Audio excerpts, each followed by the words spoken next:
நீங்கள் இந்த பிரபஞ்சத்துக்கு ஒத்த வேஷம் தெரியாமல் தேவனுடைய நன்மையும் பிரியமும் பரிபூர்ணமுமான சித்தம் என்னதென்று பகுத்தறியத்தக்கதாக உங்கள் மனம் புதிதாகுகிறதினாலே மறுரூபமாகுங்கள். ரோமர் 12:2.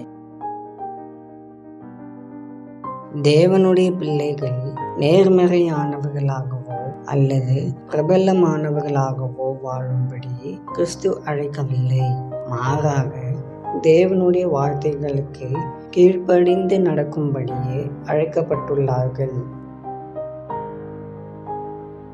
அன்பின் தேவனே, உமக்கு ஸ்தோத்திரம். ஆண்டவரே, எங்கள் வாழ்வில் நீர் செய்து வருகின்ற நன்மைகளுக்காக உம்மை துதிக்கிறோம்.